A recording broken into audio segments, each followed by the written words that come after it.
നമസ്കാരം, ഞാൻ മൃണാൽ. എന്നീ ഒരു ഇൻട്രൊഡക്ഷൻ ഞാൻ കേൾക്കാൻ തുടങ്ങുന്നത് 2018 തൊട്ട് ഞാൻ കേൾക്കുന്ന ഒരു ഇൻട്രൊഡക്ഷനാണ്. സിലോൺ ബേക്കറിയിൽ വെച്ചിട്ട് സുജിത് ഭക്തനോട് ഇൻ്റർവ്യൂവിലാണ് ഞാൻ ഇദ്ദേഹത്തിനെ കൂടുതൽ പരിചയപ്പെടുന്നതും. അതായത് വീഡിയോ ത്രൂ ആണ്. ഞാൻ ഇദ്ദേഹത്തിനെ നേരിട്ട് പരിചയപ്പെട്ടിട്ടുള്ള ഒരു വ്യക്തിയല്ല.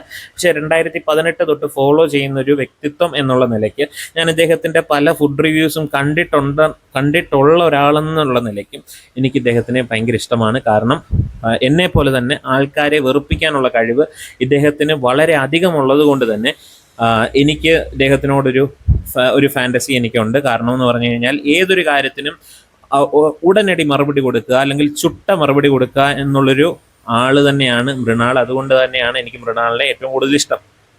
പിന്നെ ഫുഡ് റിവ്യൂ പറയുന്ന കാര്യം, അദ്ദേഹം ഏത് കടയിൽ ചെന്ന് കഴിഞ്ഞാലും താണവനോ വലിയവനോ എന്ന് നോക്കാതെ തന്നെ റിവ്യൂ പറയും. അപ്പോൾ ചിലർ പറയും അവൻ താണ സ്ഥലത്ത് മാത്രമേ പോയി റിവ്യൂ മോശം പറയാറുള്ളൂ എന്ന് പറഞ്ഞു കഴിഞ്ഞാൽ അങ്ങനെയല്ല.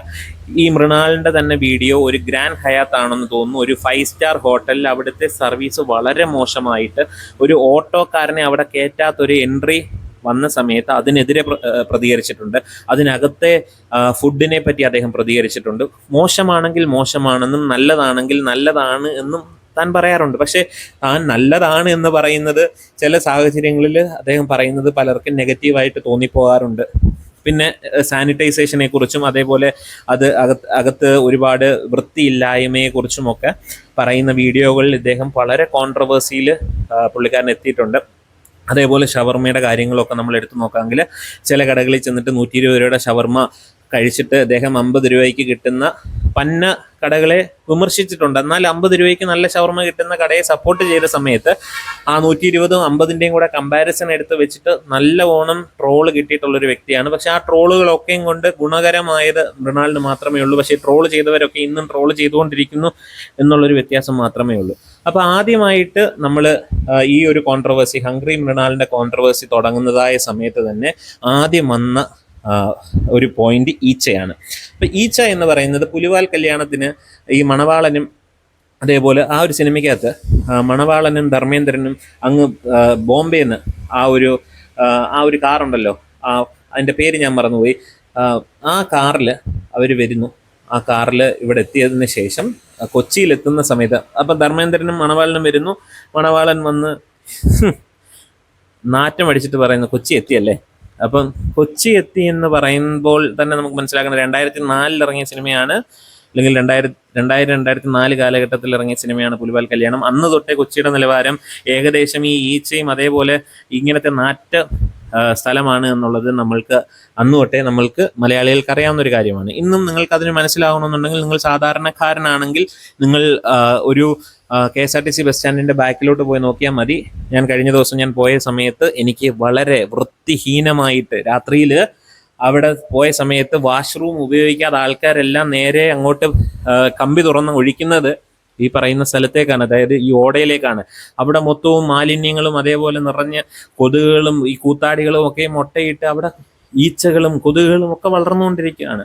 അപ്പോൾ ആ ഒരു കടകളിലൊക്കെ പോയിട്ട് വളരെ ഏത്തക്കാപ്പം എടുത്ത് നൈസായിട്ട് വരിച്ച് ചുരുട്ടി കഴിക്കുന്ന ആൾക്കാരുള്ള സ്ഥലത്ത് തന്നെയാണ് ഹംഗ്രി മൃണാൾ ഈ ഒരു റെസ്റ്റോറൻറ്റ് തുടങ്ങിപ്പോയത്. അപ്പോൾ ആ ഒരു ലൊക്കേഷൻ്റെ പ്രൈം ലൊക്കേഷൻ വെച്ച് നോക്കുന്ന സമയത്ത് അവിടെ ഈച്ച വളർത്തുന്നത് മൃണാൾ മാത്രമല്ല, പിന്നെ മൃണാളിൻ്റെ സ്റ്റാഫും കൂടാണ്. നിങ്ങൾ ഏത് വീഡിയോ മൃണാളിൻ്റെ എടുത്ത് നോക്കിയാലും അദ്ദേഹത്തിൻ്റെ ആ ഒരു റെസ്റ്റോറൻറ്റിൽ ടേബിളിലെ സാനിറ്റൈസേഷൻ കറക്റ്റായിട്ട് അദ്ദേഹം ചെയ്യുന്നുണ്ട്. അവിടുത്തെ സ്റ്റാഫ് അത് വളരെ വ്യക്തമായിട്ട് ചെയ്യുന്നുണ്ട്. ഇനി എന്തൊക്കെ അടിച്ചെന്ന് പറഞ്ഞാലും ഈച്ച വരിക തന്നെ ചെയ്യും. കാരണം ഇപ്പോഴത്തെ ഈച്ചയ്ക്കൊക്കെ കുറച്ച് ഇമ്മ്യൂണിറ്റി കൂടുതലാണെന്ന് തോന്നുന്നു. എന്തൊക്കെ അടിച്ചിട്ടും ചാവുന്നില്ല. പിന്നെ അവിടെ നിങ്ങൾക്കറിയാം 4 5 ആ നീല കളർ ലൈറ്റ് ഈച്ച കൊള്ളാനുള്ളതെല്ലാം വെച്ചിട്ടുണ്ട്. പക്ഷേ എന്നിട്ടും ഈച്ച ചാവുന്നില്ല. അപ്പോൾ അതിന് വേണ്ടിയിട്ട് കൊച്ചി കോർപ്പറേഷനും കൂടെ അദ്ദേഹത്തിനെ ഒന്ന് സഹായിച്ചാൽ മാത്രമേ ഈച്ച എന്ന് പറയുന്ന കോൺട്രവേഴ്സി അവിടുന്ന് മാറത്തുള്ളൂ. പിന്നെ അദ്ദേഹത്തിന് ഇത്രയും ആൾക്കാരെടുത്തിട്ട് അലക്കാൻ കാരണം അദ്ദേഹം പല കടകളിലും പോയിട്ട് ഈച്ചയെക്കുറിച്ചും സാനിറ്റൈസേഷനെ കുറിച്ചും ഒക്കെ പറഞ്ഞിട്ടുണ്ട്. അതും അദ്ദേഹം അന്ന് പറഞ്ഞു. ഇന്നും അദ്ദേഹം അതിനെക്കുറിച്ച് പറയുന്നുണ്ട്. മൃണാളിൻ്റെ റെസ്റ്റോറൻറ്റിൽ ഈച്ച ഉണ്ടെന്ന് മൃണാൾ തന്നെയാണ് പറഞ്ഞത്. അതിൻ്റെ വീഡിയോ അവിടെ ഒരു കഴിഞ്ഞതിൻ്റെ അങ്ങേ ആഴ്ചയാണെന്ന് തോന്നുന്നു, 2 ആഴ്ചയ്ക്ക് മുൻപേ ഒരു ഇൻ്റർവ്യൂ ചെയ്യാൻ എന്നൊരു പെൺകൊച്ചിൻ്റെ അദ്ദേഹത്തിൻ്റെ മാർക്കറ്റിംഗ് സ്ട്രാറ്റജിയുടെ ഒരു ഇതായിട്ട് പുതിയ ആൾക്കാർക്ക് ഓപ്പർച്യൂണിറ്റി കൊടുക്കുന്നു. അങ്ങനെ ഒരാൾ വരുന്നു. അവിടെ വന്ന് അദ്ദേഹത്തിന് ഇൻ്റർവ്യൂ ചെയ്യുന്ന സമയത്ത് പറഞ്ഞു താണ്ട് ഈച്ച ഇരിക്കുന്നു എന്ന്. അദ്ദേഹം തന്നെ വളരെ ചിരിച്ചുകൊണ്ട് പറഞ്ഞു ഇതേപോലെ ഇവിടെ നമുക്ക് ഈച്ചയെ ഇങ്ങനെ കൺട്രോൾ ചെയ്യാൻ പറ്റത്തുള്ളൂ എന്നും പറഞ്ഞു. കാരണം അദ്ദേഹം തുടങ്ങിയിരിക്കുന്ന ആ ഒരു പ്രൈം ലൊക്കേഷൻ അല്ലെങ്കിൽ ആ ഒരു കൊച്ചിയിലെ ആ ഒരു ലൊക്കേഷനിൽ അതങ്ങനെ നടക്കൂ. അല്ലെങ്കിൽ നമ്മൾ എന്ത് ചെയ്യണം, വേറെ പല, അല്ലെങ്കിൽ ഇപ്പം ഞാൻ കുട്ടിക്കാനമോ അല്ലെങ്കിൽ ഇടുക്കിയോ അല്ലെങ്കിൽ ഈ ഈച്ച വളരാൻ സാധ്യതയില്ലാത്ത മേഖലകളിൽ പോയിട്ട് ഞാൻ കട തുടങ്ങിയെങ്കിൽ മാത്രമേ എനിക്ക് അവിടെ ഈച്ചയെ പൂർണ്ണമായിട്ടും ഇല്ലാതെ ആൾക്കാർക്ക് കൊടുക്കാൻ പറ്റത്തുള്ളൂ. ബാക്കിയുള്ള, ഇപ്പം ഞാനൊരു ഉദാഹരണത്തിന് ഞാൻ പറയാം. ഞാൻ കഴിഞ്ഞ ദിവസം ഞാൻ ഇവിടുന്ന് തിരുവനന്തപുരം പോയ സമയത്ത് ഒരു കടയിൽ കയറി. അതും കേരളത്തിൽ എല്ലാവരും വാഴ്ത്തിയ ഒരു റെസ്റ്റോറൻ്റാണ് വഴിയോരക്കട. വഴിയോരക്കടയിൽ നേരത്തെ കയറുന്ന സമയത്ത് 2015 കയറുന്ന സമയത്ത് ഏറ്റവും നല്ല റെസ്റ്റോറൻറ്റ്, നല്ല ഫുഡ്, നല്ല, അതായത് നാടൻ കറികൾ, പിന്നെ അവിടെ വേറെ അൽഫാമോ ഗിൽഫാമോ ഒന്നുമില്ല. അവിടെ പോയി കഴിഞ്ഞാൽ നല്ല അരച്ച് പുരട്ടിയ നല്ല നാടൻ കോഴിക്കറി, നല്ല നാടൻ താറാവ് കറി, നല്ല നാടൻ ബീഫ് കറി, നല്ല നാടൻ തലക്കറി, മീൻകറി, ഇതൊക്കെയും കഴിക്കാൻ പറ്റുന്ന ഒരു റെസ്റ്റോറൻറ്റിൽ പോയി ഇന്നത്തെ അവസ്ഥ അവിടെ ചെന്ന് കഴിഞ്ഞാൽ നാറ്റം കൊണ്ട് അകത്ത് കയറാൻ പറ്റാത്തൊരവസ്ഥയിലാണ് വഴിയോരക്കട മുൻപോട്ട് പോകുന്നത്. അപ്പം വഴിയോരക്കടയിൽ കഴിഞ്ഞ ദിവസം പോയ സമയത്ത് പ്രൈസിങ്ങിൻ്റെ കാര്യത്തിലേക്ക് ഞാൻ പിന്നെ വരാം. വഴിയോരക്കടയുടെ കാരണം അവിടെ അറപ്പാണ്. അപ്പം അങ്ങനെ പല റെസ്റ്റോറൻറ്റുകളും കേരളത്തിലുണ്ട്. അപ്പം ഇതിൽ ഈച്ചയുടെ കോൺട്രവേഴ്സി വരുമ്പോൾ ഈച്ച അദ്ദേഹം മാത്രം വളർത്തുന്നതല്ല, അതിനകത്ത് കൊച്ചി കോർപ്പറേഷനും കൂടെ ഉത്തരവാദിയാണ്. അതെനിക്ക് പറയാനുണ്ട്. അപ്പോൾ രണ്ടാമത് പ്രൈസിങ് സ്ട്രാറ്റജിയാണ് അദ്ദേഹം പറഞ്ഞത്. അപ്പോൾ അദ്ദേഹം ഒരു മീൽസ് അവിടെ ഇറക്കുകയാണ്. ഇതിന് മുൻപേ അദ്ദേഹത്തിന് റൈസ് ഓഫ് പേർഷ്യ ഉണ്ട്. റൈസ് ഓഫ് പേർഷ്യ കഴിഞ്ഞിട്ട് കോക്കോക്കിൻസ് വരുന്നുണ്ട്. അപ്പോൾ ഈ രണ്ട് സ്റ്റുഡിയോ അല്ലല്ലോ, ക്ലൗഡ് കിച്ചൺ കഴിഞ്ഞതിന് ശേഷം അദ്ദേഹം പുതിയൊരു റെസ്റ്റോറൻറ്റിലേക്ക്, ഹംഗ്രി മൃണാളിലേക്ക് കയറുന്ന സമയത്ത് അദ്ദേഹം അവിടെ ഒരു പുതിയ കോൺസെപ്റ്റ് കൊണ്ടുവരുന്നു. റൈസ് 18 രൂപയ്ക്കും അതേപോലെ കൂട്ടുകറികൾ എല്ലാത്തിനും ഈച്ച് ആൻഡ് എവരിത്തിങ് നമ്മൾ പ്രത്യേകം പ്രൈസ് കൊടുക്കണം എന്നുള്ളത്. അതിൽ പ്രത്യേകം ഒരു റൈസും ഒരു ചമ്മന്തിക്കും കൂടെ വരുന്നത് 26 രൂപയാണ്. അത് ടാക്സും കൂടെ ചേർത്ത് വരുമ്പോഴത്തേക്ക്, ഇപ്പം GST ഇല്ലാതെങ്ങും ഇല്ലല്ലോ, GSTയും കൂടെ ചേർത്ത് ഏകദേശം 28-30 രൂപയ്ക്ക് അടുത്ത് നമുക്ക് കൊടുത്തു കഴിഞ്ഞാൽ നമ്മൾക്ക് നല്ലൊരു പിന്നെ ചമ്മന്തിയും ചോറും കഴിച്ചിട്ട് പോകാമെന്നുള്ളൊരു കോൺസെപ്റ്റ് ഇന്ന് കേരളത്തിൽ ഏറ്റവും ഹൈ ക്വാളിറ്റി ആയിട്ടുള്ള ഫൈൻ ഡൈൻ റെസ്റ്റോറൻ്റ് ആയിട്ടുള്ള കോഴിക്കോട്ടെ പാരഗൺ മുതൽ തിരുവനന്തപുരത്തെ പാരഗണോ അല്ലെങ്കിൽ നമ്മുടെ ടെക്നോ പാർക്കിനടുത്തുള്ള സാംസം റെസ്റ്റോറൻറ്റോ അല്ലെങ്കിൽ കൊച്ചിയിലുള്ള മച്ചിലീസ് റെസ്റ്റോറൻറ്റോ അല്ലെങ്കിൽ കുഞ്ഞിക്കാൻ്റെ കടയോ, ഏത് ഫൈൻ ഡൈൻ റെസ്റ്റോറൻറ്റ് അല്ലെങ്കിൽ ഷെഫ് പിള്ള, അതൊക്കെ എന്ന് പറഞ്ഞാൽ ഫൈൻ ഡൈനിനെക്കാട്ടിലും മേളിൽ ഒരു ലക്ഷറിയസ് ഫൈൻ ഡൈൻ റെസ്റ്റോറൻ്റാണ്. അവിടെയൊക്കെ പോയി കഴിഞ്ഞാൽ നിങ്ങൾക്ക് കിട്ടത്തില്ല. അപ്പോൾ ഇങ്ങനൊരു കോൺസെപ്റ്റ് കേരളത്തിൽ ഇറക്കുന്നു എന്നുള്ളത് കൊണ്ട് തന്നെ അവരുടെ പ്രൈസിങ് സ്ട്രാറ്റജി നിങ്ങൾ എങ്ങനെയാണ് അത് കൂടുതൽ എന്നെന്ന് എനിക്ക് മനസ്സിലാവുന്നു. നിങ്ങളെല്ലാവരും പറയുന്നു അദ്ദേഹം ഇറക്കിയ പ്രൈസ് കൂടുതലാണെന്ന്. നമ്മൾ മനസ്സിലാക്കേണ്ട ഒരു കാര്യം, അദ്ദേഹം ഒരു തട്ടുകട ഒരു തെള്ളുവണ്ടിയിൽ കൊണ്ടിട്ടിട്ട് അവിടെ റൈസ് കൊടുക്കുകയല്ല. ഞാൻ ചെന്നൈയിൽ പഠിക്കുന്ന സമയത്ത് തെള്ളുവണ്ടി കടയിൽ 70 രൂപയാണ് ഒരു മീൽസിന് വരുന്നത്. ഞാൻ പഠിക്കുന്ന സമയത്ത് 50 ഇപ്പം ഞാൻ പോയ സമയത്ത് 70 രൂപയാണ്. മീൻ കുഴമ്പ്, മീനില്ലാത്ത മീൻ കുഴമ്പും ചേർത്ത് അവിടെ ഒറ്റ കറിയെ തരൂ. അതിന് ഇപ്പം 70 രൂപയാണ്.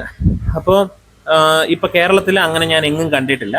ഇപ്പം ഞാനിപ്പം കഴിഞ്ഞ ദിവസം ഞാൻ ഇങ്ങനെ ഈ വാർത്തകളിലൊക്കെ വന്നതിന് ശേഷം പല കടകളിലും ഞാൻ ചോദിക്കുകയും ചെയ്തു, നിങ്ങൾക്ക് ഇങ്ങനെ തരാൻ പറ്റുമോ, പ്രൈസ് ഇത്രയും 30 രൂപയ്ക്ക് ഇച്ചിരി ചോറും.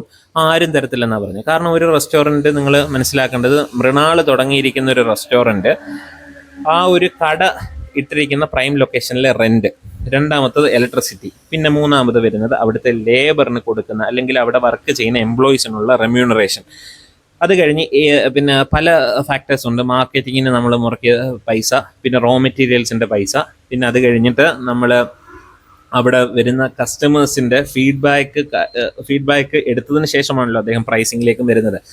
അപ്പോൾ ഈ പ്രൈസിങ് ഇതെല്ലാം ചെയ്ത് ഇത്രയും ഈ ഒരു ബ്രേക്ക് ഈവനിലേക്ക് അദ്ദേഹം ആ ഒരു പ്രൈസ് കൊണ്ട് എത്തിച്ചതിന് ശേഷം ഒരാൾ 18 രൂപയ്ക്ക് റൈസ് കൊടുക്കുക എന്ന് പറഞ്ഞു കഴിഞ്ഞാൽ കേരളത്തിലെ ഏതെങ്കിലും ഒരു റെസ്റ്റോറൻറ്റിൽ അല്ലെങ്കിൽ ഈ സോ കോൾഡ് യൂട്യൂബേഴ്സ്, നെഗറ്റീവ് പറയുന്ന യൂട്യൂബേഴ്സ്, ഏതെങ്കിലും ഒരു സീക്രട്ട് ഏജൻറ്റോ അല്ലെങ്കിൽ കഴിഞ്ഞ ദിവസം കണ്ണാടി വെച്ച് കാറിനകത്തിരുന്ന് ബില്ല് നോക്കിയിരുന്ന് കുറ്റം പറഞ്ഞ ആളോ, അല്ലെങ്കിൽ ഈ കണ്ണാടി വെച്ച് ഭൂതക്കണ്ണാടി വെച്ച് അകത്ത് പോയി ഈച്ച ഉണ്ടെന്ന് പറഞ്ഞ ആക്കോ 18 രൂപയ്ക്ക് ഒരു സംരംഭം കേരളത്തിൽ തുടങ്ങി കാണിക്കാൻ പറ്റുമെങ്കിൽ അദ്ദേഹം കാണിക്കട്ടെ. കാരണം ഇന്ന് കേരളത്തിലൊരു റെസ്റ്റോറൻറ്റ് തുടങ്ങേണ്ട ചിലവ് വളരെ അധികമാണ്. കാരണം ഇന്ന് ഞാൻ ഈ ഇരിക്കുന്ന ബിൽഡിങ്ങിൽ ഒരു റെസ്റ്റോറൻറ്റ് വന്നു. ആ റെസ്റ്റോറൻറ്റിന് ഫസ്റ്റ് ഇനിഷ്യൽ കോസ്റ്റ് ആയിട്ട് ഇൻവെസ്റ്റ്മെൻറ്റ് വന്നത് ഏകദേശം 1 കോടി രൂപയാണ്.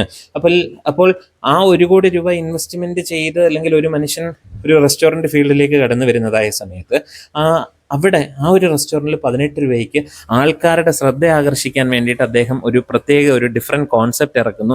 അങ്ങനെ അതിലേക്ക് ആളുകൾ വീഴുന്നു, ആളുകൾ കടന്നു വരുന്നു. പക്ഷേ ഇതൊന്നും ഇവിടുത്തെ കേരളത്തിലെ റെസ്റ്റോറൻറ്റും ഹോട്ടൽ മേഖലകളിൽ വർക്ക് ചെയ്യുന്ന മുതലാളിമാർക്ക് ഇഷ്ടപ്പെടുന്നില്ല. അങ്ങനെ അവർ ഒരു അജണ്ട ഇറക്കി അദ്ദേഹത്തിനെ തകർക്കുവാൻ അല്ലെങ്കിൽ ആ ഒരു കോൺസെപ്റ്റ് തകർക്കുവാൻ വേണ്ടിയിട്ട് അദ്ദേഹം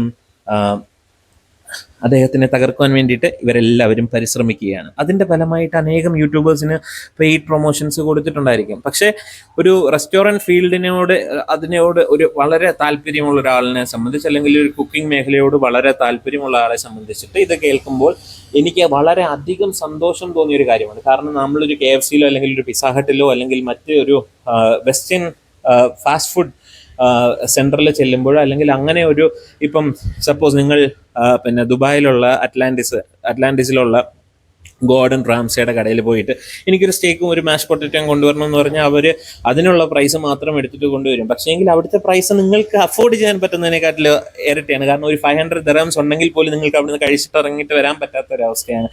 അപ്പം അങ്ങനെയുള്ള റെസ്റ്റോറൻറ്റുകൾ നമ്മുടെ കേരളത്തിലില്ല.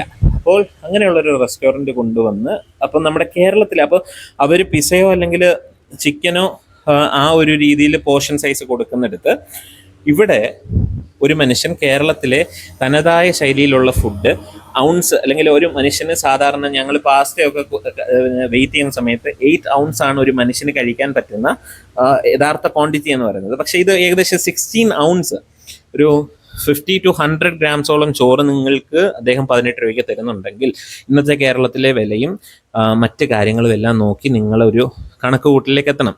ഓയിലിന് ഇപ്പോൾ 500 ആയി, കോക്കനട്ട് ഓയിൽ. അപ്പോൾ എല്ലാവരും കോക്കനട്ട് ഓയിലാണ് ഉപയോഗിക്കുന്നതെന്ന് നമുക്ക് പറയാൻ പറ്റത്തില്ല. അപ്പോൾ അങ്ങനെയുള്ള പ്രൈസ് ഫാക്ടേഴ്സ് എല്ലാം നിങ്ങൾ എടുത്തതിന് ശേഷം നിങ്ങൾ ഇപ്പം കായ ബീഫ് കറി 108 രൂപയ്ക്കാണ് കൊടുക്കുന്നത്. ലാർജിനാണ് 108, 88 രൂപയാണ് സ്മോൾ പോർഷന്.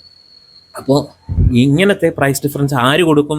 88 രൂപയ്ക്കും അതേപോലെ 108 രൂപയ്ക്ക് ലാർജ് സൈസ് പിന്നെ ഈ ഒരു ബീഫ് കറിയൊക്കെ. അപ്പം നമ്മൾ ഒരു വിമർശിക്കുന്ന സമയത്ത് നിങ്ങളെല്ലാവരും ഈ പ്രൈസ് ബ്രേക്ക് ഈവൻ ചെയ്തിട്ടാണോ, അല്ലെങ്കിൽ അതൊരു ഡിവൈഡ് ചെയ്ത് അതിൻ്റെ എല്ലാം ഫുഡിൻ്റെ എല്ലാം കൂടെ എടുത്തിട്ടാണോ പ്രൈസിനെ കുറിച്ചുള്ളത് പറയുന്നത് നിങ്ങൾ ആലോചിക്കണം. പിന്നെ മലബാറി ചിക്കൻ ബിരിയാണിക്ക് 125 രൂപയുള്ളൂ അവിടെ ചാർജ് ചെയ്യുന്നത്. നിങ്ങൾ അവിടെ പോയിരുന്ന് കഴിക്കുവാണെങ്കിൽ 125 പ്ലസ് പൊതിഞ്ഞുകൊണ്ട് പോവാണെങ്കിൽ പൊതിയുന്ന പേപ്പറിന്റെ പൈസ നിങ്ങൾ കൊടുക്കണം. ബാക്കി എല്ലാവരും ഹിഡനായിട്ട് ചാർജ് ചെയ്യുന്നിടത്ത് ഇദ്ദേഹം പറഞ്ഞ് ചാർജ് ചെയ്യുന്നു. ആ ഒരു ഡിഫറൻസ് അല്ലേ ഉള്ളൂ. അപ്പം നമുക്ക് ഹിഡനായിട്ടുള്ളതെല്ലാം നമ്മൾക്ക് ഇഷ്ടമാണ്, വാങ്ങും. പക്ഷെ നമ്മളോട് ഒരാൾ സത്യം പറഞ്ഞ് അവർ ഒരു പ്രോഡക്റ്റ് തരുന്ന സമയത്ത് നമ്മൾ വാങ്ങിക്കത്തില്ല. അത് പിന്നെ പണ്ട് തൊട്ടേ മലയാളികളുടെ ഒരു ഗുണമാണ്. അതേപോലെ മറ്റൊരു കോൺസെപ്റ്റ്, മൂന്നാമത്തെ കോൺസെപ്റ്റ് ഞാൻ പറയാം. ഇപ്പോൾ ഒരു കടയിൽ ചെന്നിട്ട് എനിക്ക് ബിരിയാണിയുടെ റൈസ് മാത്രം മതി എന്ന് പറഞ്ഞിട്ട് ഞാൻ ബിരിയാണിയുടെ റൈസ് മാത്രം, എനിക്ക് കുഷ്ക, അത് തമിഴ്നാട്ടിൽ കിട്ടും കുഷ്ക. പക്ഷേ മലബാറി ദം ബിരിയാണിയുടെ റൈസ് മാത്രം എനിക്ക് വേണമെന്ന് പറഞ്ഞാൽ പല കടകളിലും തരത്തില്ല. ഗീ റൈസ് തരാറുണ്ട്, ഗീ റൈസും കോംബോ ആയിട്ടൊക്കെ തരാറുണ്ട്. പക്ഷേ എനിക്ക് dum piece, chicken piece separate ആയിട്ട് വേണം, റൈസ് സെപ്പറേറ്റ് ആയിട്ട് വേണം എന്നൊന്നും പറഞ്ഞാൽ ആരും തരാനൊന്നും പോകുന്നില്ല. അപ്പോൾ കേരളത്തിലെ റെസ്റ്റോറൻറ്റുകളുടെ അല്ലെങ്കിൽ ആ ഒരു ലോബി ശ്രമിക്കുന്നതാണ് ഈ പ്രൈസിങ്ങിൽ എല്ലാം. അതേപോലെ ചായക്കാണെങ്കിൽ 12 രൂപ ഉള്ളൂ, ഫിൽറ്റർ കോഫി 22 രൂപ, ബ്ലാക്ക് ടീ 10 രൂപ, കോഫി 15 രൂപ, മിൻ ടീ 12 രൂപ, ഹോർലിക്സ് 22 രൂപ, ലൈം ജ്യൂസ് 18 രൂപ, ഷാർജ ഷേക്ക് 50 രൂപ. ഇങ്ങനെ ഏത് ഫൈൻ ഡൈൻ റെസ്റ്റോറൻ്റ് ആണ് നിങ്ങൾക്ക് തരുന്നത്? പിന്നെ ഇവിടെ സെർവേഴ്സ് ഇല്ല, നിങ്ങളകത്ത് പോയി വാങ്ങിക്കണം. അപ്പോൾ 12 രൂപയ്ക്ക് ചായ കിട്ടുന്നത് അവിടുത്തെ ആ ഒരു വലിപ്പം നോക്കിയിട്ട്. നിങ്ങൾ സുദേവണ്ണൻ്റെയും അതേപോലെ ശാരദമ്മയുടെയും തട്ടുകടയിൽ പോയിട്ട് ചായ കുടിച്ച കണക്കല്ല ഇവിടെ പറയേണ്ടത്. കാരണം അവർ സർക്കാരിന് പോലും പൈസ കൊടുക്കാതാണ് അവർ റോഡിലിരുന്നിട്ട് കച്ചവടം ചെയ്യുന്നത്. അല്ലെങ്കിൽ പിന്നെ ഒറ്റമുറി കട എടുത്തിട്ട് മാസം 3000 രൂപയ്ക്ക് വാടകയ്ക്ക് ഇരിക്കുന്ന ആളിടുന്ന പ്രൈസ് അല്ല ഒരു മാസം ഒരു ലീസിന് പിന്നെ 1 ലക്ഷം രൂപയ്ക്കോ 2 ലക്ഷം രൂപയ്ക്കോ ഒരു ലീസിന് സ്ഥലമെടുത്ത് അല്ലെങ്കിൽ ഒരു പ്രോപ്പർട്ടിയിൽ റെൻ്റലായിട്ട് ഇരിക്കുന്ന ഒരാൾ കൊടുക്കാൻ അല്ലെങ്കിൽ ചാർജ് ചെയ്യാൻ പറ്റുന്നത്. അപ്പം നിങ്ങൾ ആ ഒരു പ്രൈസ് ഡിഫറൻസ് കമ്പാരിസൺ ചെയ്തിട്ട് വേണം നിങ്ങൾ ഇതിനകത്ത് ചിന്തിക്കാൻ. അപ്പം അങ്ങനെ ചിന്തിച്ചതിന് ശേഷം നിങ്ങൾ ശരിയായ ബോധത്തിൽ ശരിയായ രീതിയിൽ നിങ്ങൾ ചിന്തിച്ചതിന് ശേഷം നിങ്ങൾ ഇതിനെക്കുറിച്ച് കൂടുതൽ ആധികാരികമായിട്ട് വീണ്ടും പിന്നെ ചർച്ച ചെയ്യുകയാണ്, ട്രോൾ ചെയ്യുകയാണെങ്കിൽ എനിക്ക് വളരെ സന്തോഷം. ഇതിനകത്ത് വേറെ എന്തെങ്കിലും കള്ളത്തരം മൃണാളിൻ്റെ വകയുണ്ടെങ്കിൽ അദ്ദേഹം കൊണ്ടുവരട്ടെ. പിന്നെ അദ്ദേഹം നാലാമതായിട്ട് എനിക്ക് പറയാനുള്ളത്, അദ്ദേഹം കഴിഞ്ഞ ദിവസം പാലക്കാരൻ്റെ വീഡിയോയിൽ ഒരുത്തൻ വന്നിട്ട് പറഞ്ഞു പിന്നെ ഇവൻ മൃണാൾ വിളിച്ചിട്ട് ചീത്ത വിളിച്ചെന്ന്.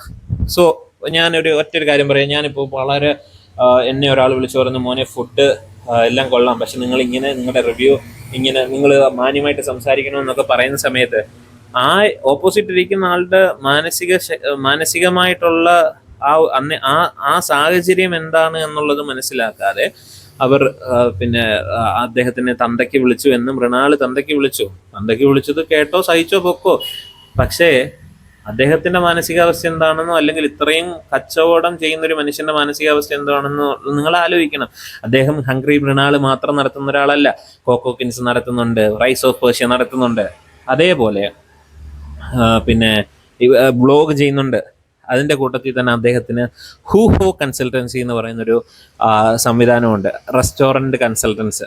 അപ്പം അങ്ങനെയൊക്കെ ഉള്ളവർ പിന്നെ ഉള്ളൊരാൾ, അത്രയും തിരക്കുള്ള ഒരാൾ ഇങ്ങനെയൊക്കെ വിളിച്ചെന്ന് പറഞ്ഞു കഴിഞ്ഞാൽ അതിശയിക്കാനൊന്നുമില്ല. കിട്ടിയോ, തന്തയ്ക്ക് വിളി കിട്ടിയോ, വാങ്ങിച്ചോ, സന്തോഷമായിട്ട് പോക്കറ്റിട്ടോ, വീട്ടിൽ പോക്കോ. അല്ലാതെ ഈ പാലക്കാരനോടൊന്നും പറഞ്ഞിട്ട് യാതൊരു കാര്യമില്ല. ഇത് അദ്ദേഹത്തിൻ്റെ ബിസിനസ്സാണ്, അദ്ദേഹത്തിന് അറിയാം എങ്ങനെ മാർക്കറ്റിംഗ് സ്ട്രാറ്റജി ചെയ്യണമെന്നുള്ളത്.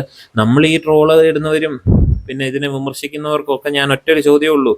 ഈ വിമർശിച്ചവർ ഈച്ച ഉണ്ടെന്ന് പറയുന്നവർ, നിങ്ങൾ കൊച്ചിയിൽ നാളെ ഒരു കടയിട്ട് അവിടെ ഇങ്ങനെ ഈച്ചയില്ലാതെ ആക്കി കാണിക്കൂ. അപ്പോൾ ഈ പ്രൈസ് തന്നെ ഇടണം. ഏതാ ഞാൻ പറയുന്നത്, ഈ മൃണാൾ ഇപ്പോൾ ഇട്ടിരിക്കുന്ന 18 രൂപയും മലബാറി ചിക്കൻ ബിരിയാണി 125 രൂപയും ചിക്കൻ ഫ്രൈ ബിരിയാണി 132 രൂപയും ഈ പ്രൈസിങ് തന്നെ ഇടണം. നാളെ ഈച്ചയില്ലാത്തൊരു കട ആർക്കും ഉണ്ടാക്കാൻ പറ്റും. അല്ലെങ്കിൽ ഈച്ചയില്ലാത്ത അടച്ച് ബന്ധോസായിട്ട് 3 ഗേറ്റുള്ള കടകളൊക്കെ ഉണ്ടാക്കാൻ പറ്റും. പക്ഷേ ഒരു ബിരിയാണിക്ക് നിങ്ങൾ 400-500 രൂപ വാങ്ങിച്ചാലും നിങ്ങൾക്ക് ലാഭം ഉണ്ടാവുമോ? ഇല്ലല്ലോ. അപ്പം ഒരു ബിസിനസ്സുകാരനെ സംബന്ധിച്ചിട്ട് അദ്ദേഹം വളരെ പെർഫെക്റ്റ് ആയിട്ടുള്ള ഒരു രീതിയിൽ നല്ലൊരു കോൺസെപ്റ്റിൽ, അതും നിങ്ങൾക്ക് കാണാം, ഹംഗ്രി മൃണാൾ ഒരു കട ചെയ്ത സമയത്ത് കോൺക്രീറ്റിലല്ല ചെയ്തിരിക്കുന്നത്. അപ്പോൾ കോൺക്രീറ്റ് അല്ലാത്തത് കൊണ്ട് ആസ്പെറ്റോസ് പോലത്തെ മെറ്റീരിയൽ ഉപയോഗിക്കുമ്പോൾ ചൂട് കുറച്ച് കാണും. അപ്പം AC ഇടുന്ന സമയത്ത് അതിൻ്റേതായിട്ടുള്ള പ്രോബ്ലംസ് ഉണ്ട്. പക്ഷെ അപ്പോൾ അങ്ങനെയൊക്കെ ചെയ്താലാണ് അദ്ദേഹം അത്രയും മാക്സിമം കോസ്റ്റ് റിഡക്ഷൻ ചെയ്തിട്ടാണ് നിങ്ങൾക്ക് ഈ പറയുന്ന പ്രൈസ് റേഞ്ചിൽ നിങ്ങൾക്ക് കിട്ടുന്നത്. പിന്നെ നിങ്ങൾക്ക് അവിടെ പോയി കഴിക്കാൻ താല്പര്യമില്ലാത്തവർ ഫുഡ് ഓർഡർ ചെയ്യും. ഇല്ല, ഇഷ്ടമില്ലാത്തവർ പോണ്ട, നിങ്ങളെ അങ്ങോട്ട് ആരും ക്ഷണിച്ചിട്ടുമില്ല. മൃണാൾ തന്നെ പറഞ്ഞിട്ടുണ്ട്, വേണ്ടവർ വന്ന് കഴിച്ചിട്ട് പോ എന്ന് അദ്ദേഹം തന്നെ പറഞ്ഞിട്ടുണ്ട്. പിന്നെ നാണം കെട്ട് നിങ്ങൾ എന്തിനാ അവിടെ പോയി ഇരുന്നിട്ട് റിവ്യൂ ചെയ്യാൻ പോകുന്നത്? അപ്പോൾ അതുകൊണ്ട് നിങ്ങൾക്കൊരു ബിസിനസ് തുടങ്ങി ഒരു 10-20 പേർക്ക് എംപ്ലോയ്മെൻറ്റ് കൊടുക്കാൻ പറ്റുന്നില്ലെന്നുണ്ടെങ്കിൽ നമ്മൾ ഇതിനെക്കുറിച്ച് സംസാരിക്കാതിരിക്കുക. അപ്പം എന്നെ നിങ്ങൾക്ക് വിമർശിക്കാം, ചീത്ത വിളിക്കാം, എന്ത് വേണേലും വിളിക്കാം, ഞാൻ സ്വാഗതം ചെയ്യുന്നു. അപ്പോൾ അടുത്തൊരു വീഡിയോയിൽ കാണുന്നവരെ ബൈ.